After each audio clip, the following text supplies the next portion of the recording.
70 million Americans are taking supplements or something. You're not stupid. So we'll talk about that. We'll talk about, did you know that the American Society of Dental Surgeons made its members sign a pledge to never put mercury in a patient's mouth? Yeah, we'll tell you about that. That's a biggie. And what else we got more stuff on Gardasil. Gardasil. Did you know that, they're pushing. See, my theory, this is my private interpretation. Merck got their butt handed to them with the issue with firearms. Remember, one FDA-approved drug in less than 5 years killed more people than the entire Vietnam. What's wrong with that picture, right? It's like, hello. So then I think that they went out and they decided, well, we gotta create a market. Let's pretend that every girl over the age of 10 is sexually active and needs an HPV shot, and we're going to crank up Gardasil. Then we're going to make a bigger market. We're going to actually give it to little boys, and so anyway, there are just massive side effects. Massive. We'll talk about that. We'll talk about zinc. We do a zinc tally test. In other words, assess your zinc levels in our clinic on virtually every new patient. And new information is critical. By the way, there are 5,000 enzyme activities in the body.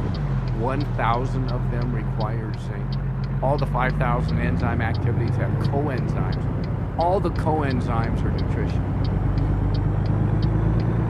So is it expensive urine, or is it taking care of business when you take supplements and eat real food and do the right stuff? So anyway, zinc is, this article, crucial for heart health. We'll talk about that. Well, we'll talk about Zika. Boy, Zika's in the news. There you have it. So from that moment, that was the genesis of every online troll zeroing their sights on me. I call them military trolls. So I just did this show with Taya Kyle and Chris Kyle's surviving widow. And after being on that show with her, people are, when they're attacking her, tagging me, and those are the exact people that have been after me for 8 years. They say disgusting, horrible, nasty things, and it's no different. Whether you're Marcus Luttrell or Chris Kyle's wife or me. If you're out there, there's just this huge population. It's the same. It's probably grandkids and the people that spat on Vietnam veterans when they came home. It's those type of people. And that's been normal for 8 years, but just in the past maybe year and a half, 2 years, it's escalated to the international community. Some people in the Middle East that found out what my online handles were, and it's Tim Kennedy MMA. So you're more than welcome to attack me at your leisure. Which is funny because the FBI still is monitoring it, and people still go after me. It's hilarious. You're always going to have those Facebook heroes. No, they're so tough and they're so stupid. You're like, do you know why you guys are on? Anyways, so at last year, it started getting pretty serious with people from the Middle East sending me pictures of people that they were beheading and be like, hey, we're going to come do this to you. And I was like, well, I've been over there countless times and you haven't been successful thus far. I'm going to be going back, next year or now this year. You're more than welcome to try when I go there, or you can come to Texas anytime. It's not. We already tried that, didn't work out. No, yeah. They made it like 4 feet from their car. They opened the door and we're like Swiss cheese. Womp womp. Yeah. So, and when the FBI called, they're like, these guys are serious and their accounts are serious. We'll shut them down, but they're trying to recruit people in the Central Texas area. And I was like, this is not very fertile soil for what they're trying to do.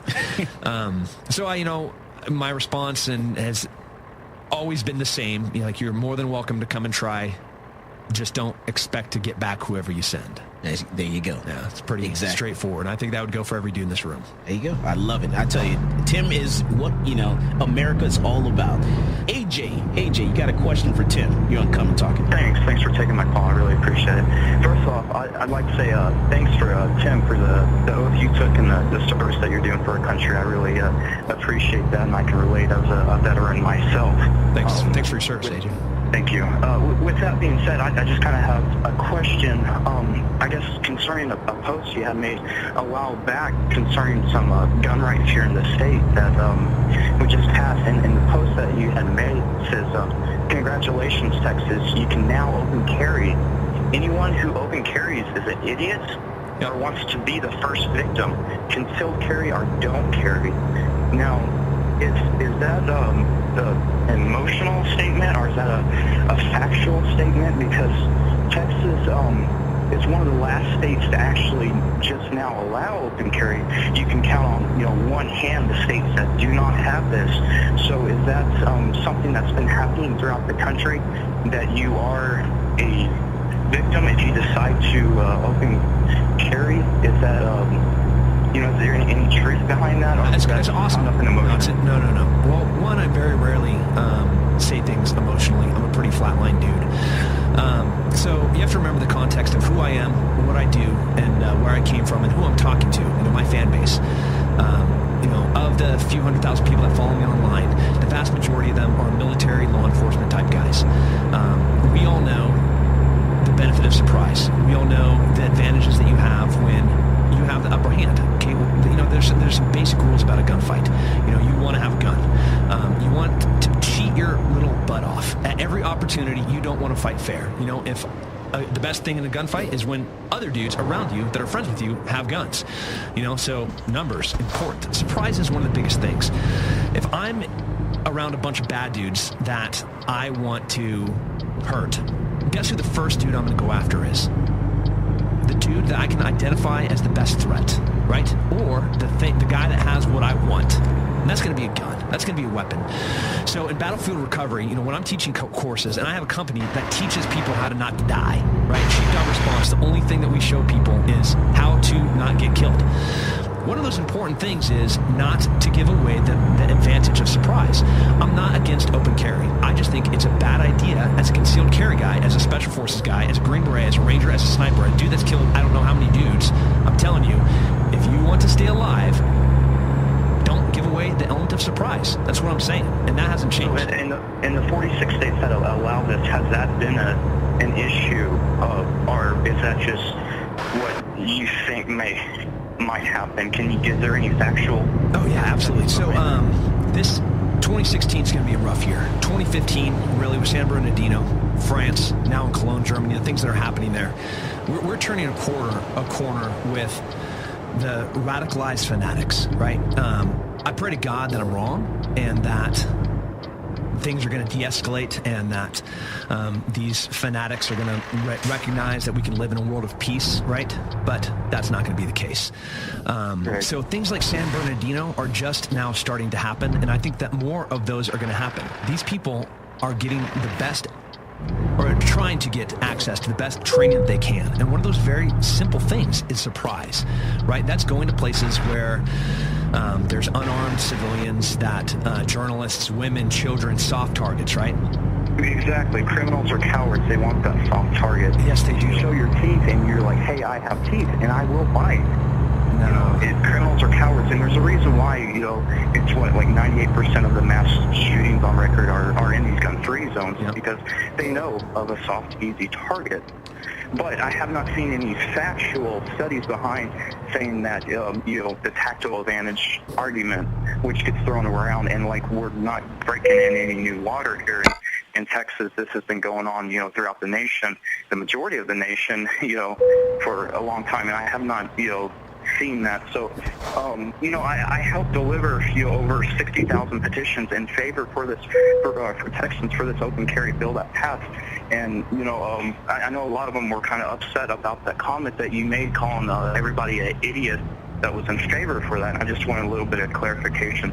But, I'm not saying to, you choose how you carry, just as long as you carry, but I don't believe there's any factual behind you being an easy target. Yeah, well, I can give you personal experience on that. When I blow up a front door and I go in that house, the dude with the gun is the first to die, and that's happened countless times. Well, by countless, I mean doors were, just out shopping or, at the mall. That's exactly what they're doing. We're not looking for trouble. I have something out of that.